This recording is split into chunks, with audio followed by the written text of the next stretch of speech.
Let's talk bourbon. Not the romanticized amber in a crystal glass fantasy you see in the movies with some fancy guy in a smoking jacket. No. Let's talk about the real stuff. The kind of stuff people actually buy with their hard-earned money. You work all week, you just want to go to the store and get some brown water to make your brain feel good. But these days, it's not so simple. The bourbon world has quietly become one of the most aggressive cash grabs in modern spirits history. It's like they know you want it, so they make it real hard to get.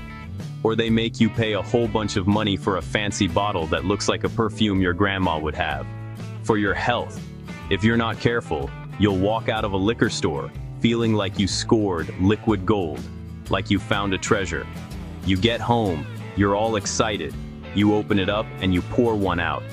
But then you taste it, and you realize, in reality, you just paid luxury prices for mediocrity in a pretty bottle. It's just brown. This isn't about hating expensive bourbon or saying price never equals quality, because sometimes it absolutely does. Sometimes you pay a lot, and it's like, whoa, this is real good stuff. But a lot of bottles today are charging you for the name, the story, the packaging, and the perceived status rather than what's actually in the glass. They tell you a big story about a horse or a ghost. It's just a dang drink, a drink for drinking. Bourbon should earn its price through flavor, balance, and craftsmanship. You know, how good it tastes in your mouth hole. It shouldn't get expensive just because some dingus puts a picture of it on their Instagram clout page. It's for drinking, not for looking at on your computer phone. So today we're gonna figure out what's for real, and what's just for show, for your bourbon. So you go in the store, and you see this bottle. It's round, like a big old grenade or maybe a fancy Christmas ball. And on the top, there's a little metal horse with a little guy on it. You think, wow, a horse. Horses are cool. This one is called Blanton's. It's got a horsey on it, so it must be good, right? You get a little toy with your drink, and everybody wants it. You can't find it anywhere. It's like trying to find a dang unicorn. When you do find it, it costs a lot of your money. More money than a drink should cost. This bottle is the big boss of hype. It's the poster child for making something seem special when it's just bourbon. The reason it costs so much isn't because there's magic juice inside. It's because people got all crazy about collecting the little horsies on top. There's different horses, and they spell out a name if you get all of them. So people buy 8 bottles just to get all the little toys.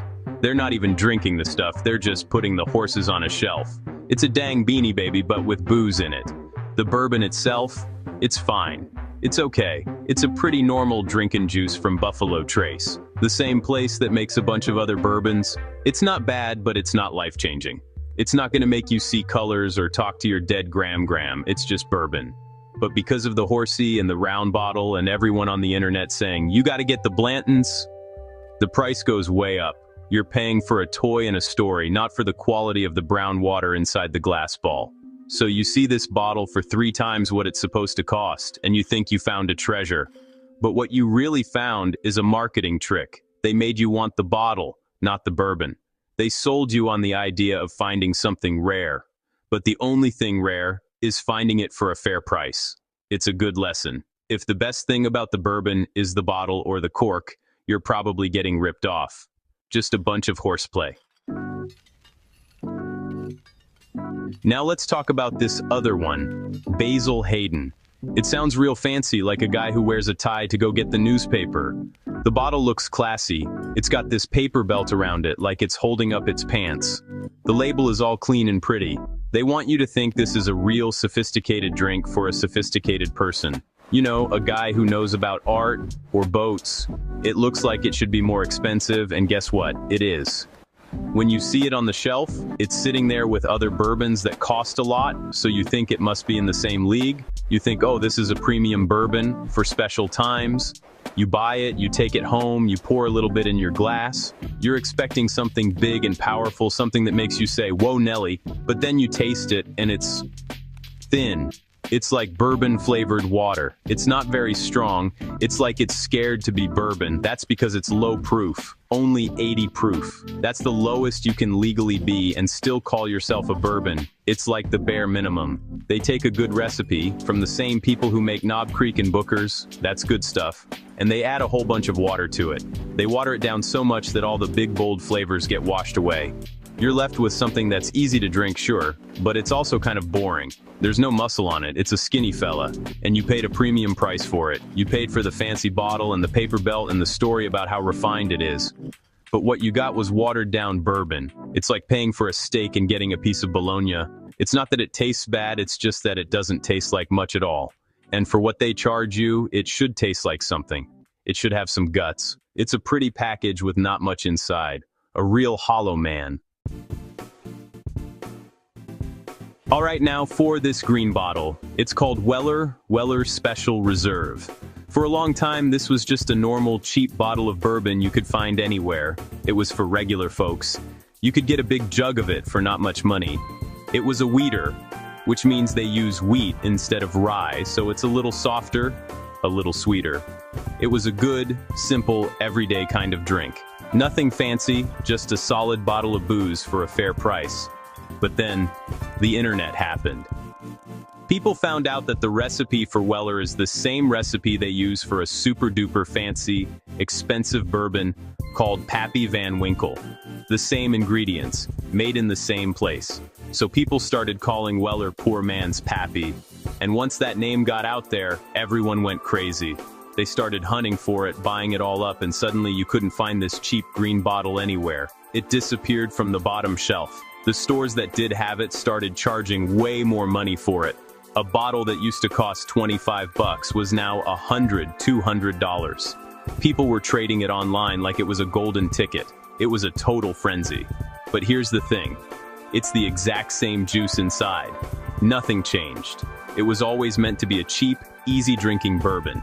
It's not aged as long as Pappy, and it's not selected from the best barrels. It's just Weller.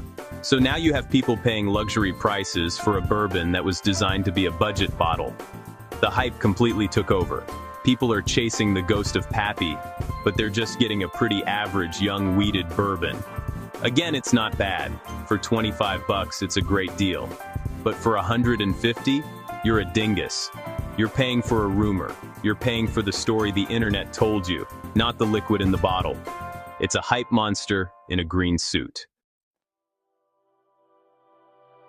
This next one is for the big spenders, or at least they want you to be a big spender. It's called Kentucky Owl. The bottle looks old-timey and serious. It's got an owl on it, and owls are smart, right?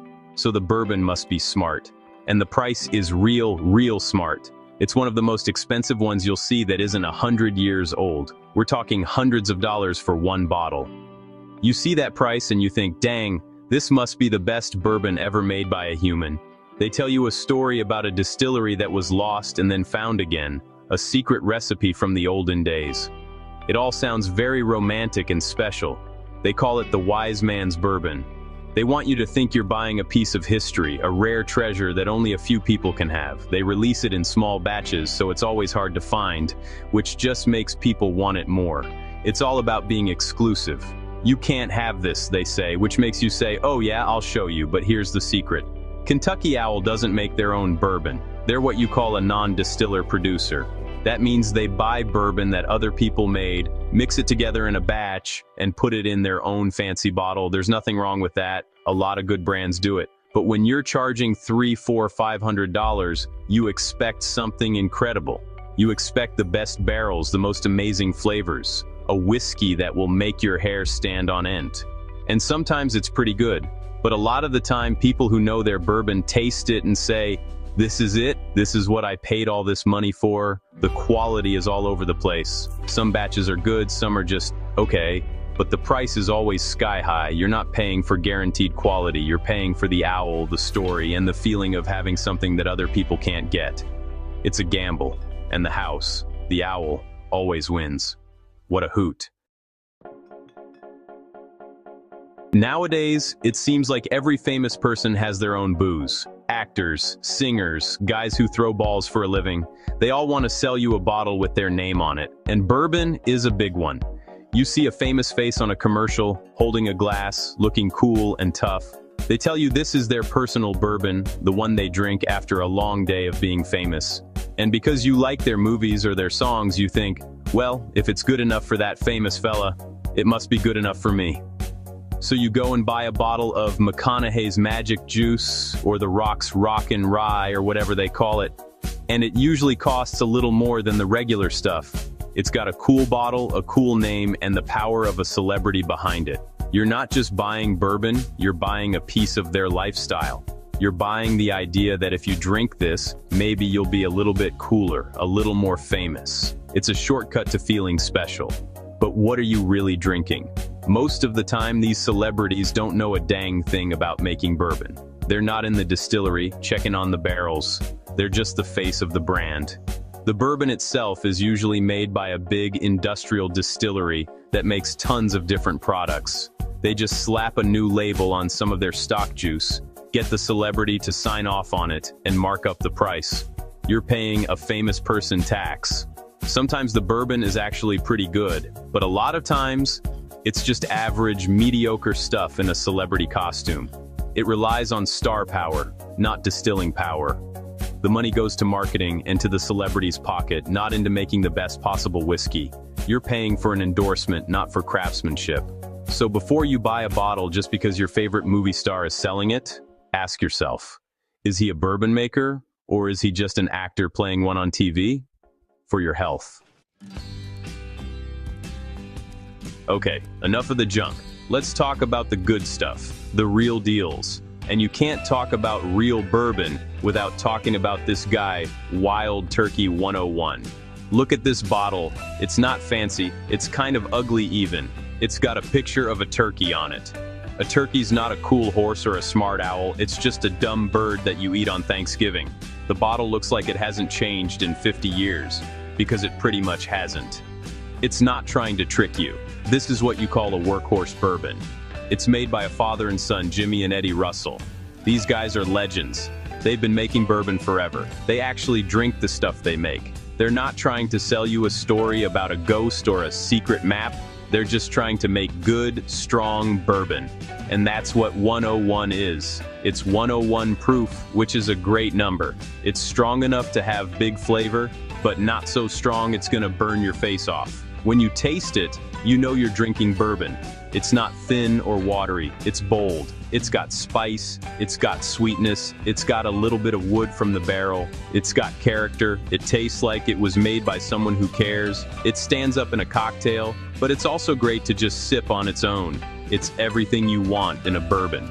It's balanced and flavorful, and it tastes like, well, it tastes like bourbon. No frills, no nonsense. And the best part? It's cheap. You can find this bottle anywhere, and it costs what a bottle of bourbon should cost. It's an honest price for an honest drink. It hasn't gotten swept up in the hype. It just sits on the shelf, waiting for people who know what's good. This is a value champion. It proves you don't need a fancy bottle or a crazy story or a high price to have great bourbon. You just need good people making good juice, a real turkey bird, for your drinking. Here's another good guy for you, Old Forester. This name has been around for a long, long time. They say it was the first bourbon to be sold only in sealed bottles, to make sure you were getting the real stuff and not some junk some guy mixed up in his bathtub. So, right from the beginning, it was all about being honest. The bottle is simple, classic, it looks like something your grandpa would drink.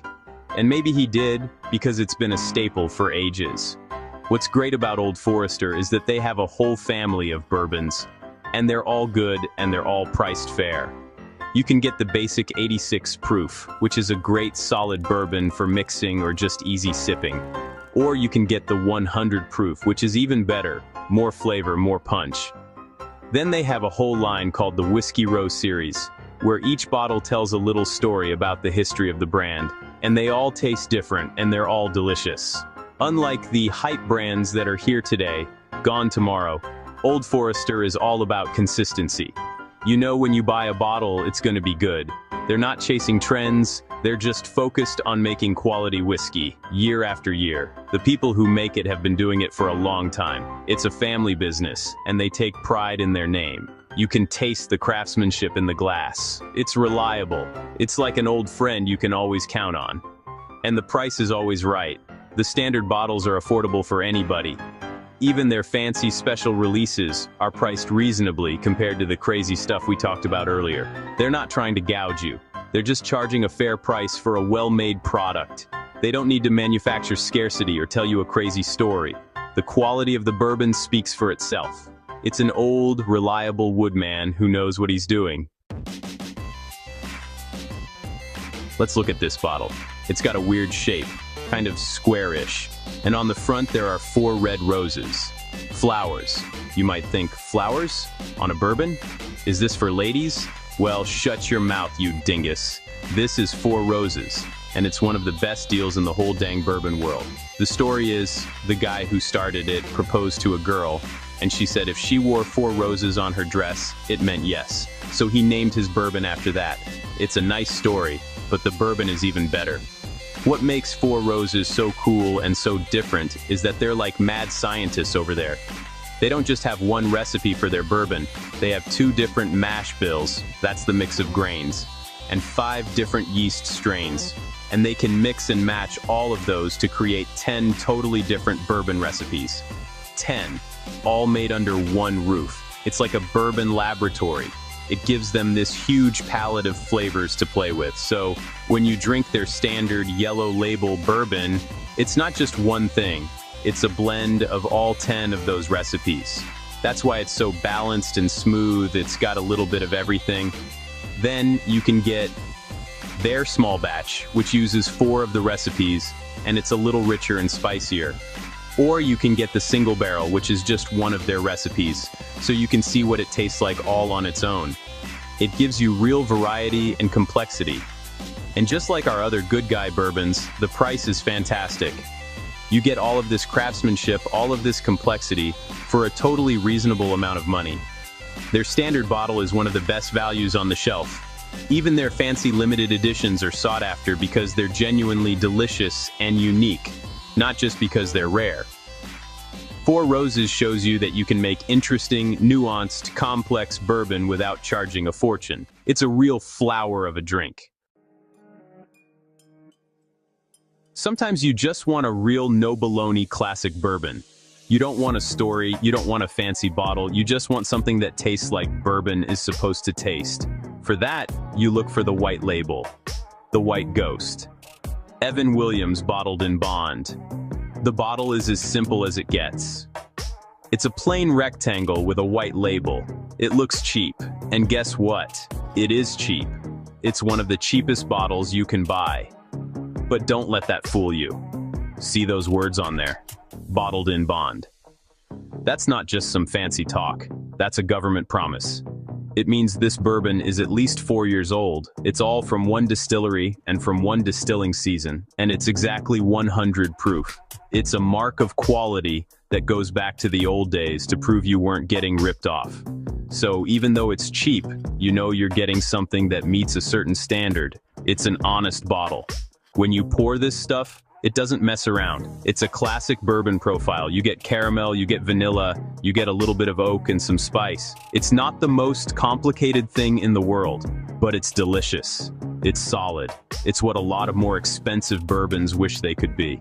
At 100 proof, it's got enough backbone to stand up to ice or mix into a great old-fashioned, but it's smooth enough that you can sip it neat without any trouble. This bottle is a beautiful thing because it reminds you what bourbon is all about. It's a drink for working people, made with pride, sold at a fair price. You can find it in any liquor store in the country.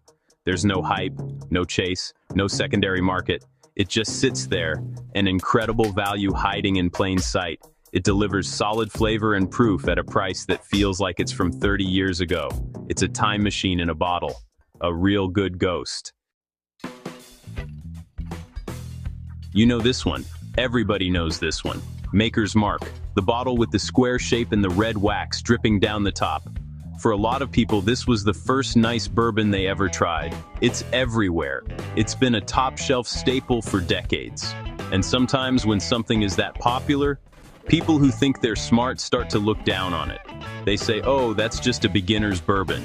But those people are dinguses. Maker's Mark is popular for a reason. It's really good. It's a wheated bourbon, like Weller, so it's soft and sweet and very easy to drink. It doesn't have that spicy kick that rye gives you, which makes it really approachable. It's balanced. It's consistent. Every time you open a bottle of Maker's, you know exactly what you're going to get. And what you get is a well-made, flavorful bourbon at a fair price. The red wax isn't a gimmick. It's a signature. But the story doesn't end there. If you think the standard Maker's is a little too soft, they have other stuff for you. They make a Maker's Mark cask strength. That's the same bourbon, but they don't add any water to it. It's a big, bold, powerful version that is just packed with rich caramel and vanilla flavor. It shows you what that wheated recipe can do when you let it off the leash. It's an incredible bourbon, and it's still cheaper than most of the hype bottles.